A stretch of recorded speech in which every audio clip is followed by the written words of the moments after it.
Hi guys, welcome back to my channel. Ayun, ang gagawin natin ngayon guys ay ituturo ko sa inyo kung paano gawin at lutuin itong mabisang pamain. Kasi guys, maraming nagme-message sa akin kung ano daw, paano lutuin. So ngayon, gagawin natin yan ngayon guys para at least nga yung iba hindi na kailangan pang magtanong. So no, manunood na lang dito. So bago ang lahat, lalo na sa mga bago pa lang sa aking channel, huwag niyong kalimutan mag-like, mag-subscribe at pakipindot na rin ng bell button natin mga idol para maging updated kayo sa mga bagong upload. So yun na nga guys, kailangan natin ito guys, feeds ng baboy. Ito ay grower, no. Bumili ako ng kalahating kilo. Pero marami na to guys, ilang beses itong magagamit ko. Matagal itong mga ubos. Saka ito, flour, harina po ito, harina ha. Tapos kailangan din natin ng saging, dahon ng saging. Ito dito ko niluluto guys. Depende sa inyo kung saan nyo lutuin, basta ito yung ginagamit ko. Dahon ng saging. So yun, simulan natin ha. So yun na yun guys, ito na. Yan, ilagyan natin siya. Ano? Anyan ninyo guys ha. Ayan, kunti lang. Oh, kita nyo, marami pang natira. Tapos nyan, basahin natin guys, lagyan natin ng tubig. Ayan.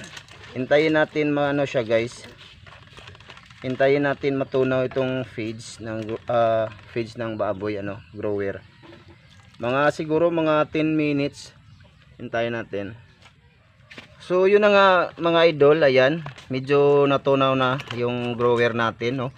Lagyan natin ngayon ng harina.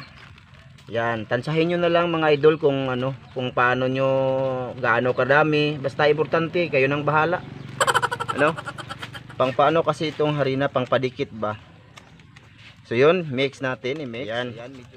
Okay na siya mga idol, no? Na-mix na siya. Dapat ganito, hindi siya masyadong matigas, dapat malambot talaga siya. Para di siya, kung mabuo na siyang pangpain, maganda siyang ipangpain sa sagat natin. So yan, ngayon alam nyo na. Ang susunod nito ay ibabalutin natin sa dahon mga idol. Kukuha muna tayo ng dahon na. So, yun na nga, mga idol, yan, ilagay natin dito. Balutin natin ng dahon. Gawin nating suman guys. Parang suman lang siya. Okay. Tapos nyan, gaganyanin. Ang purpose dito para di siya madaling malaglag sa ating guys, sa ating sagat or sa ating taga. Yan. Yan. Ganyan lang. Yan. Okay na to, nasa loob na siya ng dahon. So yun, may na ako dito mga idol, no. May tubig na akong nainit dito. Ilagay natin diyan. Yan. Ganyan lang, madali lang siya guys. Tapos takpan natin para madali lang siyang maluto. Siguro mga 15 minutes okay na yan mga idol. So tayo natin.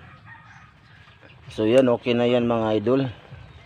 Ayan, luto na siguro mga more than 15 minutes siya mula ng pinakuluan natin. Luto na yan. So ito na guys, ito na yung nagawa nating pain. Madali lang siyang gawin. Kita nyo, aso-aso pa. Ayan, parang suman lang siya. So yun, mainit pa guys. Papakita ko lang sa inyo. Ayan. Yan. Ayan, mainit pa yan guys. Mainit pa yan. Yes, may pangpain na tayo. Madali lang mga idol. Madali lang siya. Pagka kayo kukuha, ayan, ganyan lang, paunti-unti lang ilalagay natin sa sagat natin. Ayan. Medyo hindi na siya madaling matunaw sa ilalim. Siguro pag maraming isda tapos halos na lalo na't mga maliliit, madali lang siya talaga kasi kinakain ng mga isda pero pag malaki yung tiyak po sigurado. So yun, salamat sa inyong lahat, salamat sa inyong panunood. Ito ay gagamitin ko bukas. Take note mga idol, ito hindi ito mauubos ko, di ba? Pagka may natira, kinagamit ko pa din siya hanggang sa susunod. Kahit na mapanis na siya, okay pa rin. Lagyan nyo na lang ng tubig konti, tapos i-mix nyo siyang uli. Yung kumot-kumuton ba? So yun, salamat sa inyo mga idol. Ayun, napaos na po ako. Salamat sa inyong lahat sa inyong panonood. Bye.